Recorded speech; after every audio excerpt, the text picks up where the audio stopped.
Good evening. Happy Sunday, August 18th, 2024, here in Sarasota, Florida.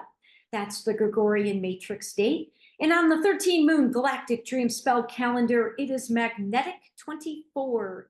We are nearing the end of the first month of the blue rhythmic storm year. This is video 26 out of 30 in the series I'm calling Touching the Soul Through the Heart, Body, and Mind. Today's video, this first one's going to be titled My Space, My Sanctuary, My Home. Now, I am piggybacking off of the previous two videos, and I am also intending, like those two previous videos, to capture two in one sitting today, because I am still a day behind somehow. So I am going to try to capture two. The time date stamp is only going to be at the beginning of this one. And this first one, I'm going to try to talk a little bit more about the importance of our space and making it your sanctuary and how my home has become that. And then I'm going to talk a little bit more about family, specifically soul families. So first video here. I realized, and I really cannot believe that I failed to mention this, that this didn't kind of come through that first talk when the title of the video was Doing More with Less. And a big topic that ended up coming up was just sort of describing that has sort of defined, well, to be honest with you, that concept has defined my entire life.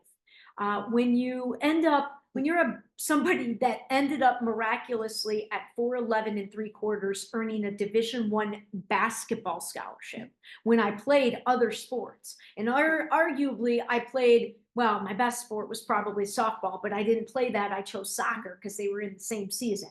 All to say that getting a basketball scholarship at my size sort of is the epitome of doing more with less. In this case, with less physical size, right? So doing more with less really applies to every aspect of myself, but it absolutely has defined this 11-year period.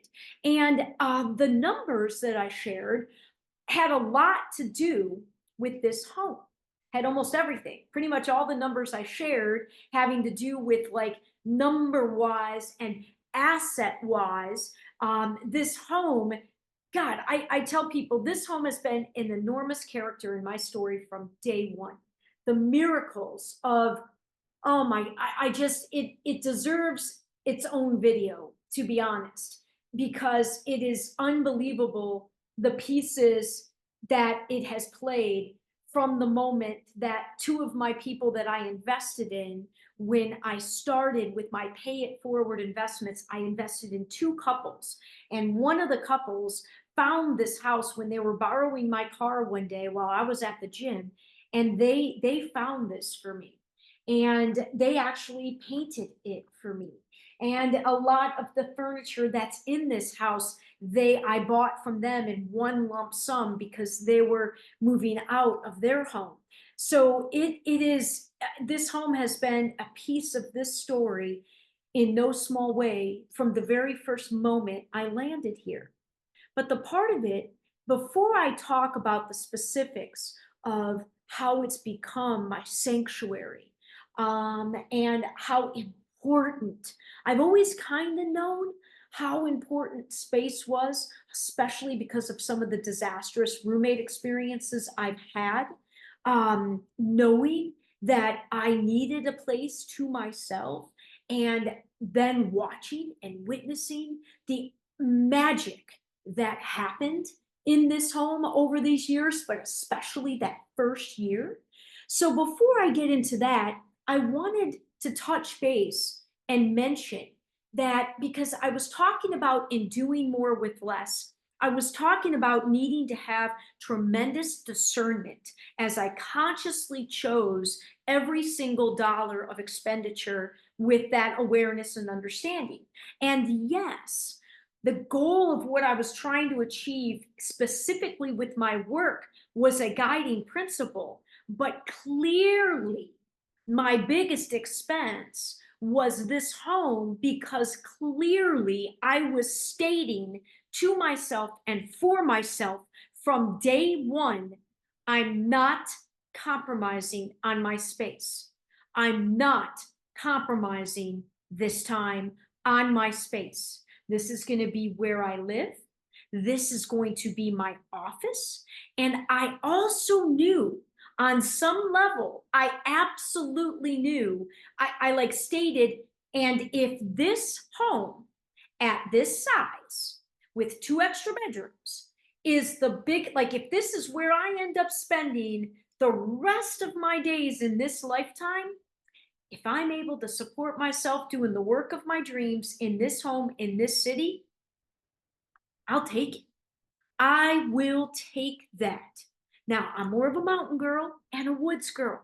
So I hope to be able to one day get my world of work in such a way where I can leave Florida and go to somewhere closer to the woods and the mountains. But there are far worse places to live than Sarasota, Florida.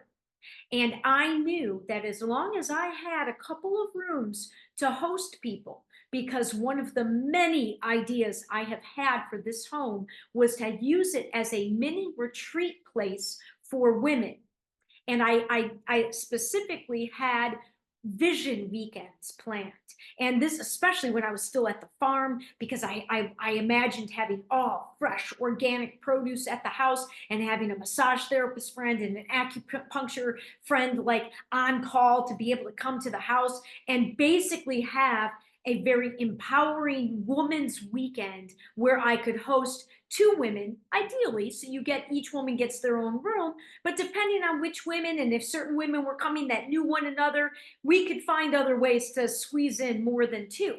But if I had that space to host my own room, my office, plenty of workspace. I've got a wall where I did my 13 moon presentation here on my wall with my projector, so I'm able to use it as a presentation space.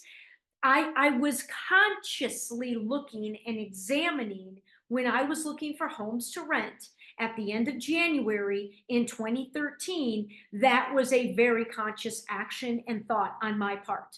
So I knew I was leaping into something that I was going to have to catch up to, but I also knew this is the bare minimum that I want to settle for the rest of my life.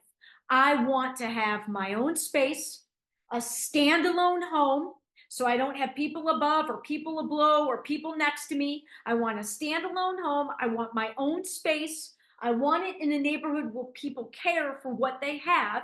It didn't need it. It wasn't this neighborhood has now become the neighborhood where they're knocking down all the old homes like mine and building McMansions. It wasn't this in 2013. It wasn't. And I kind of sensed that it was going to become this, hence why I bought the house when given the opportunity. But it wasn't this in 2013. It was a nice neighborhood, but it was not the neighborhood that it is fast becoming with multiple $multi-million homes all over within a quarter mile of me, like multiple. I'm now finding myself in the middle of a multi-million-dollar becoming neighborhood, which is just stupid on so many senses for me because I'm the one, remember, that's doing more with less. So I just wanted to point that out, that obviously was a huge thing that this is my biggest expenditure by far. But that is the case for everybody. In fact, as a homeowner right now, even with insurance and taxes as high as they are, I am still paying less than all my friends renting. I might be paying more than my friends who are bunking in 3 to a home, but I'm too old for that crap. And I am not going to feel badly about saying that I want my own space and deserve my own space. That was one of those things that I had to get over from the poverty consciousness mentality of people around me. Because they very much were like, who do you think you are? Like getting a house this size all on your own. Like, who do you think you are? I can tell you who I am. This is what I'm not settling for. This was the difference in abundance and poverty consciousness. I knew this was the bare minimum that I wanted to settle for, and I was going to do whatever it took to make sure that I had my own space. And again, I can go off on the crazy miracle stories that took place leading up to what happened in 2016 when I did have the opportunity to buy this home. Because again, I will tell you, there is no way I stand here today in the circumstances financially, specifically with this home, if I don't have the higher power, God, source, cosmos in my corner. It's undeniable to me, and that's all I need to know. I don't need to convince anybody else out there. God, spirit, source, creation is in my corner, is in my corner. So in the second video, yesterday's video, when I talk a little bit about, and again, I was not looking for pity or anything like that. I was just sharing that, it's been a journey to not have, anybody closest to me up until relatively recently. Now I've got a really fantastic inner circle. And like I said, the circle right outside of that is also highly supportive, if only, despite them not really getting what I'm doing yet, highly supportive. And that's evidence of the healing work that I've done internally. Because prior to that, and there are still more than one relationship, most notably work relationships, that are the old vibration that I'm really, really eager to manifest away from quickly in the next 13 months. So I just wanted to mention that. And hand in hand with that helps to explain, setting that as my bare minimum, as my goal, and that is my treat to me, is I want my own space to do with what I want. I don't want to explain myself. I don't want to apologize to anybody. I don't want to have to, because I'm the one who always takes everybody else into consideration, and I'm thinking that they're taking me into consideration in the same way. No, no, no, no. That was not happening well into my late 30s. Late 30s, early 40s is when I finally started to read the writing on the wall and recognize my own, what I was doing and getting myself in relationships where I gave and gave and gave, and always being considerate of the other and not having that be a two-way street. So I needed my own space, because in a living situation, like I said, I had a couple of really bad experiences. One really bad one where I was sued and I had to go to court. It was bad, and I had zero interest of compromising myself in my own home ever again. So this has since become, understandably, without doubt, my sanctuary. Because the magic that happened in 2013, I mean, if these walls could talk, and the music that was flowing through here, and I pace all the time and talk to myself. I pace in a figure eight around this big table, and all the paintings that are around here, and all my energy in the paintings, and the cats, when the cats joined me and their little energies began to bless the home. This home, and remember, no TV. So I have music. I have music going quite regularly, but I also have it quiet quite a bit of the time. This is where I get to be fully me,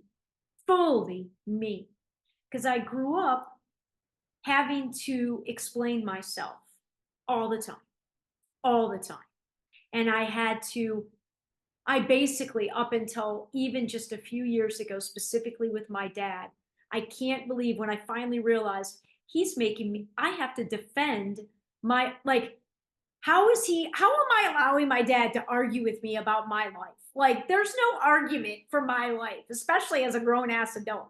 Like, no,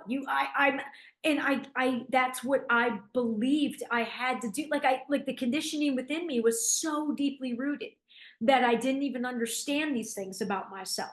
And of course, as I got my own space and was able to build it from nothing, right? And keeping it simple and sparse, tons of books, tons of art supplies, but other than that, sparse. Like I love my space. I don't necessarily, the home itself isn't necessarily like my dream home or my dream layout. You know, again, I'm more of a mountains woods girl, but my space, I fucking love my space. And I have put a lot of work into this home, replumbing it, getting new windows. I just got a new roof and new gutters, a new AC. I have taken care of it. The landscaping, like this is my sanctuary. And my home is our homes and our spaces are the extension of us. So after taking care of my vessel and the health of my vessel, the next most important thing is our space. And I think that maybe might be a little bit more of a female thing than a male thing. I'm not sure. The guys closest to me in my world are not good gauges because they quite honestly could live in closets and pretty much be happy, which is awesome. Like I kind of envy that. But I knew that I needed stability because my world of work, as I built it, was going to be so unknown. I needed stability. And that's why when the opportunity came to own in a renting city, it was a no brainer. It was a no brainer, although that was a fucking fight to make that purchase happen. And the way that's a whole nother story. That's a whole nother story. But all to say, our spaces, I don't know, you're not gonna, for me, by far, the most valuable thing to me is my space because I am more of a homebody.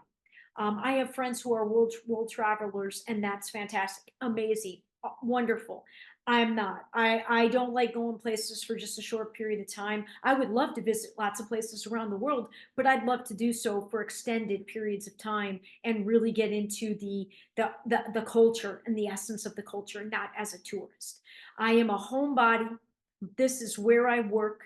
This is where I became a woman, to be honest. You know, really shed all those girl wounds and all the girl and really became and am still becoming the woman that I want to be in this lifetime, the woman. And I was able to do it because I made it the priority. I made it the priority. And one final thing for this video, the other thing that I failed to mention in the second video, when we were talking about the difference between poverty consciousness and simply desiring less. Not only is that a distinction, but there's another one that has to get thrown into that mix. And that is the issue of practicality.